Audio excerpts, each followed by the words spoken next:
आप समय बताइए कितने दिन में कार्य प्रणाली होगी? जितना जैसी समस्या तो आपको अपने ऊपर कॉन्फिडेंट नहीं है? सरकार के इतने दबाव में आप इन अस्पताल वालों के इतने दबाव में आप समय सीमा नहीं तय कर सकते? अरे आप आदेश करते हैं 3 दिन में जांच करके आख्या प्रेषित करें, आप मुझको समय नहीं दे पा रहे। आप लिखिए हफ्ते दिन, 10 दिन, 15 दिन, आप ये नहीं बता पा रहे आप एडीएम की पोस्ट पे कितने दिनों में आख्या होगी? ये महिला अपने इनके हस्बैंड दून में एडमिट थे, बेड पे पड़े पड़े मर गए। आज ये 5 लड़कियां हैं जवान, इनके छोटे बच्चे हैं 1-1.5 साल का गोद में, इनके पति मर गए पर दून वालों से इलाज नहीं हुआ।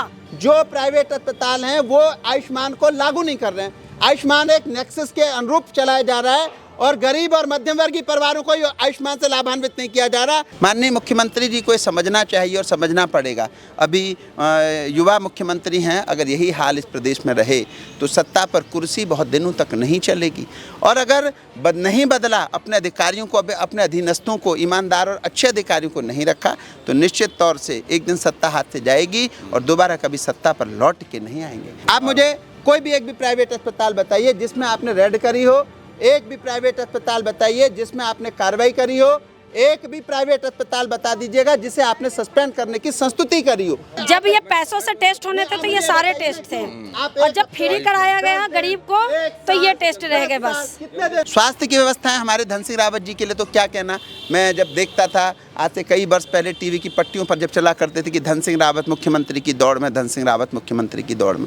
जब आज स्वास्थ्य मंत्री हैं, शिक्षा मंत्री हैं, तो आज शिक्षा माफिया और स्वास्थ्य माफिया फल फूल रहे हैं। और अगर सोचिए कब इस देश के मुख्यमंत्री बन गए होते तो इस प्रदेश के मुख्यमंत्री बन गए होते तो प्रदेश के हालात क्या होते। आप बताइए इंद्रेश में क्या हाल है? ज्वाली ग्रांट में परसों से सिटी स्कैन मशीन खराब है। दून हॉस्पिटल में मैंने जब पहले आंदोलन करे थे तो उसके बाद दून में आयुष्मान लगने हुए थे और दून में आज डॉक्टर ढंग से बात करने को तैयार नहीं है। तमाम आप मुझे बताइए आपने कितने डॉक्टरों को सस्पेंड करा, कितने डॉक्टरों की डिग्रियां वो करी? अभी हम जिलाधिकारी देहरादून में हैं और देहरादून में ये जो आप खबर देख रहे हैं ये बिल्कुल अलग सी हो रही है। स्वराज सेवा दल के जो केंद्रीय अध्यक्ष हैं वो अभी मुखर हो रहे हैं कि हमें कैसे भी करके अभी जिलाधिकारी से मिलना है। पीछे आप तस्वीरें देखिएगा, एक पूरा हजूम लेकर ये यहाँ पर पहुंचे थे, कई सारे मुद्दों को लेकर ये बात कर रहे हैं और अभी तक इनकी बात नहीं हो पाई। क्या मुद्दा है सर जो आज लेकर आए हैं आप? देखिए आज आयुष्मान पर सरकार, तमाम डबल इंजन की जो सरकार है वो आयुष्मान की लाभान्वित होने की जो बात कर रही है। आयुष्मान पर कुछ नहीं मिल रहा है। जिनकी सिफारिश है, जिनके लिए टेलीफोन जा रहे हैं या जो सरकार के प्रतिनिधि हैं उन्हीं को आयुष्मान का लाभ मिल रहा। गोल्डन कार्ड का मैक्स क्यों लाभ नहीं दे रहा? आप बताइए। तमाम प्राइवेट अस्पताल हैं, इस पर क्या इनको योजनाओं से? आयुष्मान पर ये कहते हैं कि आयुष्मान 5 लाख रुपए तक का इलाज देगा। सारी जांचें बाहर से लिख रहे हैं, सारी जांचें बाहर से हो रही हैं। सरकारी अस्पताल जितने भी हैं वो बाहर से दवाइयां लिख रहे हैं। वो आयुष्मान केवल एक भाजपा के भाषणों के लिए जुमला बनकर रह गया। आयुष्मान का मतलब है, जिस समय हमारे प्रदेश में जो हमारे खंडूरी जी थे जब मुख्यमंत्री थे, उन्होंने एक स्वास्थ्य कार्ड निकाला था, उस पर 2 लाख रुपए तक का जो स्वास्थ्य था वो बिल्कुल फ्री ऑफ कॉस्ट उनको इलाज मिलता था। आज 5 लाख रुपए तक का जो आयुष्मान की योजना है, आप किसी भी अस्पताल में जा करके देखिए, लोग एडमिट है। ज्वाली ग्रांट में परसों सिटी स्कैन मशीन खराब थी, दून में रेफर सेंटर बन गया है, कोरोनेशन में मशीनें नहीं होंगी, इंद्रेश में जो है कोई जो हम वहाँ पर मिलने नहीं देते हैं, तमाम तरीके थे। उसके अलावा जो है वहाँ पर जाएंगे, जब आप देखेंगे तो उसके बाद में आयुष्मान पर कोई उन्होंने वो नहीं दे रखी है। जब आपके सारी जांचें बाहर से हो गई, 10-10, 20-20, 50-50 हज़ार, लाख रुपए की जांच बाहर से करवा ले रहे हैं, उसके बाद आप उसको क्या लाभ दे रहे हैं? अरे बेड की कीमत तो 500-700 हज़ार रुपये होती है, मेन तो जाँचें होती हैं जिस पर आयुष्मान पर लाभ मिलना चाहिए, वो कोई लाभ नहीं मिल रहा है। हम जिलाधिकारी महोदय से आप वार्तालाप करेंगे कि आयुष्मान पर आपने कितनी रेड करी, आयुष्मान पर आपने कितने अस्पतालों में रेड करी, आयुष्मान पर आपने अपने प्रशासनिक कितने लोगों को भेजा, आयुष्मान पर आपकी दायित्व क्या है? सरकारी अस्पताल बाहर से दवाइयां लिख रहे हैं, उन पर आपने क्या कार्रवाई करी? सरकारी अस्पताल रेफर सेंटर बन चुके हैं, उस पर आपने क्या कार्रवाई करी? या तमाम जो सरकारी अस्पताल है वहां पर डॉक्टरों का व्यवहार जो मरीजों के प्रति सही नहीं है, उस पर आप क्या कार्रवाई कर रहे हैं? मुझे लगता है ये बातें काफ़ी हद तक लोगों की भी समझ में आ रही है, जो आम दर्शक देख रहा है, क्योंकि इसी तरह के फ़ोन कॉल्स हमें भी आते हैं। तो ऐसे कॉल्स आपके पास हैं, कुछ पुख्ता सबूत भी हैं? क्या है? मैं अभी 3 दिन पहले अभी इंद्रेश में देख रहा था कि 3 दिन से पेशेंट एडमिट है, आयुष्मान उन्होंने नहीं लगाया। दून में अभी हमारी सुनीता साहनी जी, मैं आ रहा हूँ आपके पास। हाँ जी, ये गई, हमने तमाम डॉक्टरों को कहा, वहाँ एडमिट भी हुआ, लेकिन उन्होंने बाद में 2 दिन बाद रेफर कर दिया।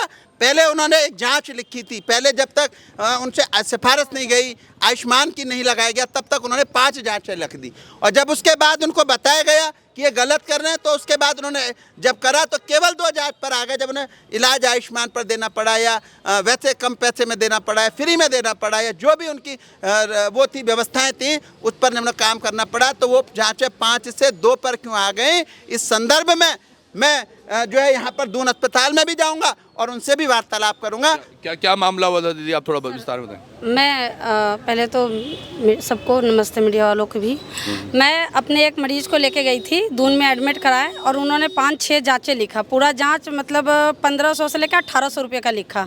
पर वो इतना गरीब फैमिली था, इतना गरीब थे वो लोग कि उनके पास खाने तक का पैसा नहीं है, तो कहाँ से देते। और सरकारी अस्पताल तो गरीबों के लिए ही बना है। तो हमने भैया को कॉल करा कि यहाँ ऐसे ऐसे है और ऐसे ऐसे नहीं मान रहे हैं। तो अब जब इन्होंने कॉल करा हॉस्पिटल में डॉक्टरों को, तो उन्होंने बोला ठीक है। उसके बाद उसने सिर्फ उसमें 3 जांचें करा और 3 जांच करके और 4 दिन तक बस बेड पे वो मरीज को लेटाए रखे ले। उसके बाद उन्होंने रेफ़र कर दिया कि आप इसे जॉलीग्रांट ले जाओ। हाँ जी, इलाज नहीं मिला, अच्छी इलाज नहीं मिला। फिर जॉलीग्रांट लेकर गए, जॉलीग्रांट पूरे दिन घूमते रहे, कहीं कुछ नहीं हुआ। जॉलीग्रांट से फिर एम्स कर दिया, एम्स में गए। ये ट्रांसफर की नहीं थी। और समझिएगा ये तो देहरादून में इनके साथ हाल हो रहा है, पहाड़ों पर क्या हाल है मैं सबूत के साथ कहूँगी। और एम्स में गए तो एम्स में पूरे रात और दिन हम पागलों की तरह वहाँ घूमते रहे और डॉक्टर ऐसे बैठ के फ़ोन चला रहे थे, वहाँ मज़े ले रहे थे। और किसी को कोई एम्स का इतना बुरा हाल है कि लोग वहाँ तरफ के मर रहे, पर डॉक्टर सुना। और डॉक्टर को जरा सा आप बोल दीजिए कि आप चल क्यों नहीं रहे, तो कह रहे जाइए करवा लीजिए, हमारे पास टाइम नहीं है। ऐसे करके वहाँ से फिर हम 24 घंटा एम्स में रहे। एम्स से फिर उन्होंने हमें बोल दिया आप दिल्ली ले जाइए। आज वो दोनों गरीब व्यक्ति आज दिल्ली में भटक रहे हैं, वो अभी भी वो दिल्ली में भटक रहे हैं हॉस्पिटल में। ये हाल है हमारे उत्तराखंड का। बिल्कुल। और केंद्र सरकार की नीतियां, जैसे अभी जोशी बड़ा बुरा हाल है, और यहाँ पर ऐसा है, सोचो पहाड़ों पर क्या हाल है। देखिए मैंने क्या कहा, तमाम जो ये देखिए इनके हालात देखिए। ये महिला अपने इनके हस्बैंड दून में एडमिट थे, बेड पे पड़े मर गए। आज ये 5 लड़कियां हैं जवान, इनके छोटे बच्चे हैं, 1-1.5 साल का गोद में। इनके पति मर गए, पर दून वालों से इलाज नहीं हुआ और बोले अब इन्हें एम्स ले जाओ। बस, और एम्स ले जाने के एम्बुलेंस में डाले, आदमी खत्म हो गया वहाँ पे। की बात है ये 26 तारीख की रात की। ये अभी जी, ये अभी 26 को ये हाल है यहाँ के हॉस्पिटलों और का। कितने दिन चक्कर काटते रहे आप हॉस्पिटल के? सर मेरे पति को कोई हॉस्पिटल के बाहर छोड़ गया और डॉक्टरों ने उनका इलाज ही नहीं करा। लावारसी में घेर कर रखे रात भर। फिर अगले दिन 11 बजे मेरे गांव फ़ोन किया, वहाँ से फिर मैं आई यहाँ पर। मुझे कुछ नहीं पता कहाँ पर हुआ था, बलीवाला के तरफ आसपास। और हॉस्पिटल वाले ये भी नहीं बता रहे थे उनको कौन बाहर से लाया और कौन अंदर लेकर गया। ना उनका कोई नंबर है, ना कोई मोबाइल नंबर, ना कोई इनका एड्रेस, ना कोई पता। और मेरे पति सीसीटीवी फुटेज भी होंगी हॉस्पिटल में जो इनको छोड़ के कुछ नहीं दिखा रहे। ये देखो मैं, मामला बहुत गंभीर है। आप इधर आइए सर, ये तरफ। और ये इतनी गरीब महिला है ना, इतनी। और सोचिए जिनके 4-5 बेटियां जवान होंगी, जो 2-4 साल में शादी करा, जिनके पति सर पे नहीं, अभी ये क्या करेंगी, किस दर ठोकरे खाने जाए। अगर दून वालों ने एक्शन लिए होते उस समय इनके पति को, तो कोई खास चोट नहीं था, सिर्फ सर में चोट था। और उसके लिए इन्होंने बोला कि हमारे पास मशीन नहीं है, हमारे पास इलाज नहीं है। क्यों नहीं है? इतना बड़ा दून सेंटर बना है ये उस उत्तराखंड में, देहरादून में, क्यों नहीं है मशीन है? कहाँ गए वो मशीन है? बस रेफर लिख देते हैं डॉक्टर, जब भी जाइए किसी को लेके। ये कहाँ जा रहा है हमारा समाज सर, क्या हो रहा है? ये देखिए ना, एक एप्लीकेशन उन्होंने लिखी है 26 तारीख को, 27 तारीख को, पूरा इन्होंने इवेंट लिखा है इसमें। देखिए बहुत बुरा हाल है। सबसे पहले जिले में मैंने आज फिर पुनः कह रहा हूँ कि जिलाधिकारी जो होते हैं वो पूरे जिले के एक जो है भगवान की तरह होते हैं। जिलाधिकारी चाहें तो पूरा जुलाई को नियंत्रण करते हुए बिल्कुल सही और सुचारू रूप से जिले को चला सकते हैं। जिले का जिलाधिकारी एक मुख्यमंत्री की जो है पावर रखता है। जिले का जिलाधिकारी जो होता है वो स्वयं माननीय मुख्यमंत्री ने इसलिए नियुक्त किया होता है कि पूरे प्रदेश में हर एक जगह पर नहीं जाया जा सकता। लेकिन जिलाधिकारी जब अपने कमरों से बाहर नहीं आएंगे, जब तमाम अपने निजी अधिकारियों को भेजेंगे, तमाम लोग की समस्याएं नहीं सुनेंगे, केवल एक खाना पूर्ति करने के लिए जांच कर उचित कार्रवाई करें, जांच कर आख्या प्रेषित करें, ये लिख देंगे, तो आप बताइए जिले के क्या हालात होंगे। माननीय मुख्यमंत्री जी को समझना चाहिए और समझना पड़ेगा। अभी युवा मुख्यमंत्री मुख्यमंत्री हैं, अगर यही हाल इस प्रदेश में रहे तो सत्ता पर कुर्सी बहुत दिनों तक नहीं चलेगी। और अगर नहीं बदला, अपने अधिकारियों को, अपने अधीनस्थों को, ईमानदार और अच्छे अधिकारियों को नहीं रखा, तो निश्चित तौर से एक दिन सत्ता हाथ से जाएगी और दोबारा कभी सत्ता पर लौट के नहीं आएंगे। इसलिए बात बिल्कुल सही। इसलिए मेरा माननीय मुख्यमंत्री जी से निवेदन है, स्वास्थ्य की व्यवस्थाएं हमारे धन सिंह रावत जी के लिए तो क्या कहना। मैं जब देखता था आज से कई वर्ष पहले टीवी की पट्टियों पर जब चला करते थे कि धन सिंह रावत मुख्यमंत्री की दौड़ में, धन सिंह रावत मुख्यमंत्री की दौड़ में। जब आज स्वास्थ्य मंत्री हैं, शिक्षा मंत्री हैं, तो आज शिक्षा माफिया और स्वास्थ्य माफिया फल फूल रहे हैं।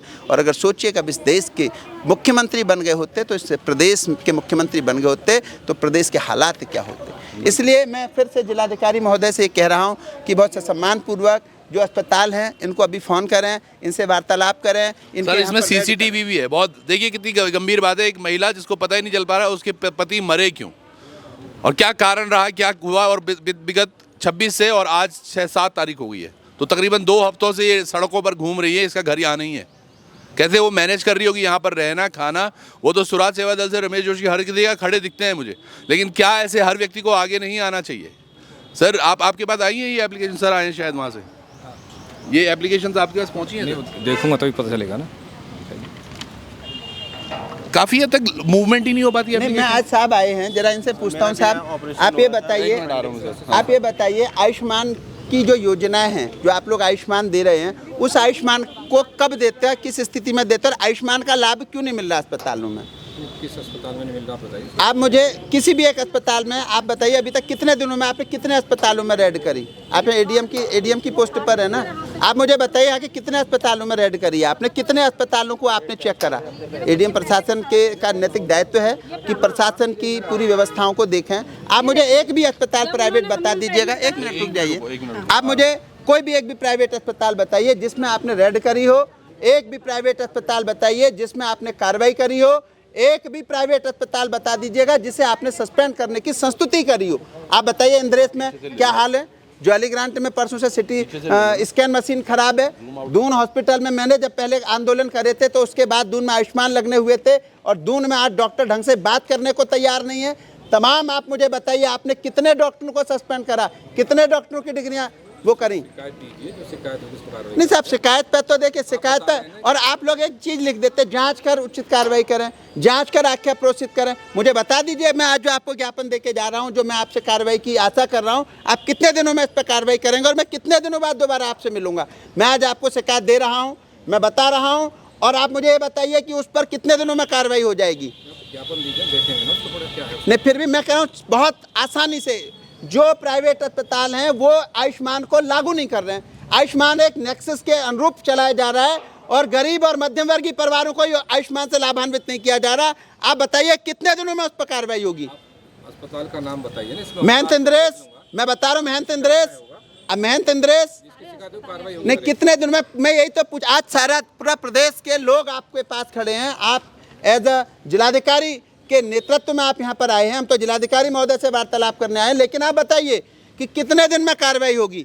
और आप वहाँ पर जितने भी लोग एडमिट हुए इमरजेंसी में, उसमें से कितने लोग आप उनके कॉन्टैक्ट नंबर लाएंगे जो इमरजेंसी में एडमिट हुए? फिर उसके बाद उन इमरजेंसी वालों से आप वार्तालाप करेंगे कि आप कितने दिन इमरजेंसी में रहे और उस पर आयुष्मान क्यों नहीं लगा। इसकी पे अगर उन्होंने कार्रवाई नहीं करी तो आप कितने दिनों में कार्रवाई करेंगे? शिकायत दीजिए ना, कार्रवाई होगी। तो मैं आप में वही तो पूछ रहा हूँ, कितने दिनों मैं अपने आंदोलन को कितने दिनों बाद वापस जारी करूं? अगर आपने कार्रवाई नहीं करी, आप आश्वस्त कीजिए ना। मतलब इनका शायद कहना ये है कि 15 दिन 1 महीना खुला रहता है हमेशा, आप जब चाहे आकर बात कर सकते हैं। नहीं, मैं फिर वही चीज मेरे को आप मुझे बताइए डीएम साहब, आपका शुभ नाम क्या है? ज्ञापन ही नहीं। आपका शुभ नाम क्या है? ज्ञापन ही नहीं, आप जब चाहे हमारे यहाँ शिकायत, कोई भी व्यक्ति नहीं, खाली शिकायत देने से थोड़ी, मुझे कार्रवाई की बात बताइए। शिकायत से मैं आज से कह तो रहा हूँ, आज आप मुझे ये बताइए जो आज मैं शिकायत लाया हूँ। आपका शुभ नाम क्या? एडीएम साहब, आपका शुभ नाम क्या हुआ? जवाहर सिंह साहब। और हमारे पास सबूत के साथ है ये दून, ये देखिए, ये दून का ये सारा पैसों का है। बताइए ना, शिकायत देने के बाद जब तक इमरजेंसी में है तब तक आयुष्मान नहीं लगेगा। हाँ, नहीं, ये देखिए, जब ये पैसों से टेस्ट होने थे तो ये सारे टेस्ट थे और जब फ्री कराया गया गरीब को, तो ये टेस्ट रह गए बस। कितने दिन? और उसके बाद पहले 6 टेस्ट लिखे हुए हैं जब पैसों में कराने, और जब अल्ट्रा उसमें कराना है आयुष्मान में तो 3 ही टेस्ट कराएंगे। कार्रवाई उसके बाद 6 नहीं भैया, बहुत सारे हैं, 1 2 3 4 5 6 मतलब 8-10 टेस्ट हैं। और जब पैसों से जब फ्री हो गया फाइल, तो सिर्फ उन्होंने 1 2 3 टेस्ट करा बस। मैं आपको समस्या के समाधान के लिए आता हूं, और समाधान मुझे कितने दिनों में मिलेगा मैं जानना चाहता हूं। उसके बाद अब आप मेरे आज आप आए हैं, कम से कम समय मिलेगा। कितने दिन? मुझे आप ये कम से कम कितना समय होता है? मैं आप सरकारी प्रणाली में आप कम से कम समय बता दो। मैं कह रहा हूँ आप अधिक से अधिक दिन बता दो। आप ये बता दिए मैक्सिमम इतने दिनों में कैमरा खोलने के लिए वो आगे कितने दिनों में जांच होती नहीं है। आप में आपकी जांच कितने दिनों में पूरी हो जाएगी? जांच के ऊपर निर्भर है। कितने दिन में? टाइम तो होगा। आप ये बताइए, जांच का टाइम तो होगा, कितने दिन? अनिश्चितकालीन जांच दवाइयाँ सारी बाहर की लिखते हैं लोग। नहीं, मैंने क्या कहा, आप मुझे बताइए ना। मैंने खुल के हॉस्पिटलों के नाम बता दिए, उनमें होने वाली समस्याएं बता दी, कैसे समस्याओं का समाधान होगा वो समाधान बता दिया। आपको मैंने पेशेंट बता दिए, और आपको खुद बता दीजिए, मेरी बात पर विश्वास मत कीजिए। आप वहाँ पर जाइए और जाने के बाद इमरजेंसी का रजिस्टर उठा के देखिए और उनसे संपर्क कीजिए। आप मेरे को ये बताइए कितने दिन? एडीएम साहब कितने? मुझे आप समय, मैंने क्या कहा, आप मुझे समय दीजिए। आप अधिक से अधिक आप ये कह दो 6 महीने। यहाँ पे समय नहीं बता पाऊंगा। समय नहीं बता पाएंगे, पक्की बात है? तो कोई बात नहीं, हम यहाँ ज्ञापन नहीं देंगे। और ये हम CCTV यहाँ वाला। अभी आज समय लेके जाएंगे। आप मुझे ये बताइए जांच का समय कितना होता है? आप हाईकमान से अधिकारियों ने जांच होगी, जांच की कोई समय सीमा नहीं होती है। आप मुझे मेरी बात, मैं कोई घर का काम कर रहा हूँ, मैं अपने बच्चों के एडमिशन के लिए आया हूँ, मैं अपनी बेबी के मरीज उसके लिए आया। मुझे समय बताइए, मुझे ये बताइए इतनी गंभीर समस्याओं का समाधान कितने दिन में होगा? देखने के बाद बता पाऊंगा, ऐसा नहीं। मैंने आपको ये बताया आयुष्मान पे धांधली हो रही है, आपको ये बता दिया आयुष्मान नहीं ले रहे हैं। अब अगर ये गलत पाए गए तो आप सारे टेस्ट पैसे में करा रहे, फिर आयुष्मान लगा रहे, तो फायदा क्या उस आयुष्मान का? जांचे तो सारे आप ये बताइए, आप अपनी कार्य प्रणाली बताइए। मुद्दा गर्म हो रहा है, क्या इनको जवाब मिल पाएगा, ये एक बड़ा प्रश्न है। और एक महिला जरूर यहाँ पर है, सोचिएगा ये हर दिन चक्कर मार रही है कि CCTV फुटेज कब उनको मिलेगी, लेकिन बहुत सारी चीजें नहीं हुई है। यहाँ पर देखिएगा, मुझे आप समय बताइए कितने दिन में कार्य प्रणाली होगी? जितना जैसी समस्या। तो आपको अपने ऊपर कॉन्फिडेंट नहीं है?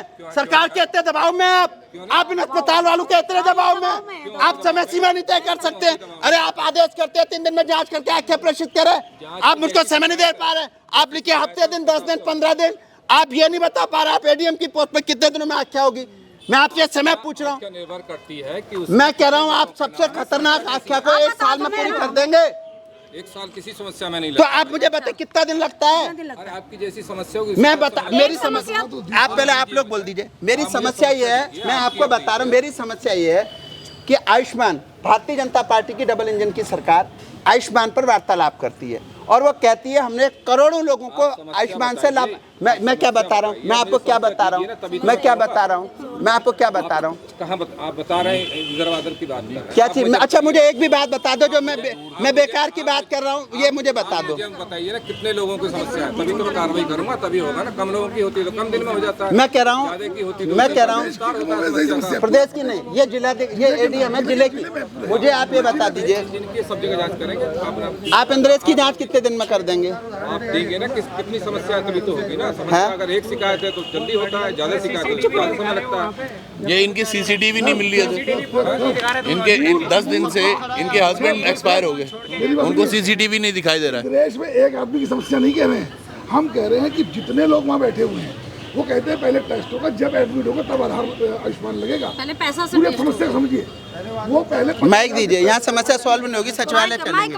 मेरे पास लाइए। चलिए हम जुड़ेंगे आपसे, क्या कुछ हो रहा है यहाँ पर। समस्या का समाधान का समय नहीं है, इतने दबाव में काम कर रहे हैं। मैं बिल्कुल सही कह रहा हूँ, हम सचिवालय जाएंगे, अभी जाएंगे, और अभी हमें वहाँ जवाब देंगे कि ये समस्या का समाधान का समय क्यों नहीं दे रहे।